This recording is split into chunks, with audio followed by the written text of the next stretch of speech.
ఒక 55 ఏళ్ళు 60 ఏళ్ళు దాటిన తర్వాత చాలామంది పళ్ళ సెట్టును ఏర్పాటు చేసుకుంటుంటారు. అంటే పళ్ళన్నీ ఊడిపోయినప్పుడు కట్టుడు పళ్ళు పెడతా ఉంటారు.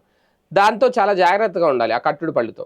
రాత్రుళ్ళు నిద్రపోయే ముందు అవి తీసి పక్కన పెట్టాలి. మళ్ళీ పొద్దున్నే దానికి బయటే బ్రష్ చేసేసి నోరు కడుక్కొని మళ్ళీ పెట్టేసుకుంటుంటారు చాలామంది. అయితే అలా మర్చిపోతే గనక ఆ కట్టుడు పళ్ళు నిద్దట్లో గొంతులోకి వెళ్ళిపోతాయంట. గుండె జారి గల్లంతయిందన్నట్టు పళ్ళు జారి గొంతులోకి వెళ్ళిపోతాయన్నమాట. ఇప్పుడు అదే జరిగింది మధ్యప్రదేశ్‌లో. ఎందుకంటే ఇలాంటి వార్తలు చాలా వినడానికి ఆశ్చర్యకరంగా ఉంటాయి. కానీ చాలా జాగ్రత్తగా ఉండాలి. ఏదో కాస్తంత హాస్యాస్పదంగా అనిపించినా ఆ పెయిన్ అనిపించినోళ్ళకి తెలుస్తది. అందుకే అర్ధరాత్రి నిద్రలో కట్టుడు పళ్ళు ఏవైతే ఉన్నాయో పళ్ళ సెట్టు గొంతులోకి జారిపోయిందట. 56 ఏళ్ల వ్యక్తి మధ్యప్రదేశ్‌లోని దమేహ్ జిల్లాకు చెందిన రామ్‌దాస్. ప్రతిరోజు అతను నిద్రపోయే ముందు పళ్ళు సెట్ తీసి పక్కన పెట్టి పడుకుంటాడట. కానీ అతను తీయలేదు.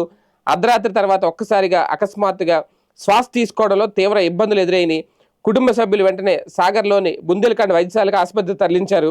ఆ కృత్రిమ దంతాల సెట్ ఏదైతే ఉందో అది శ్వాస మార్గంలో ఇరుక్కుపోయి రక్తంలో ఆక్సిజన్ స్థాయి వేగంగా పడిపోతుంది. అది ఆ ఈఎన్టీ విభాగం వైద్యులు గుర్తించారట. వెంటనే అది ప్లాస్టిక్ పళ్ళ సెట్ కావడంతో ఎక్స్రే స్కానింగ్లో చాలా స్పష్టంగా కనిపించిందట. దీంతో బాధితుడు ప్రాణాలు కాపాడడం వైద్యులకు ఒక సవాల్గా మారింది. మత్తిచ్చారట ఇమీడియట్గా. ఈసోఫెగోస్కోప్తో పళ్ళ సెట్టును చాలా కష్టపడి చాలా జాగ్రత్తగా బయటికి తీశారు. దాంతో ప్రాణాపాయం నుంచి బయటపడ్డారు.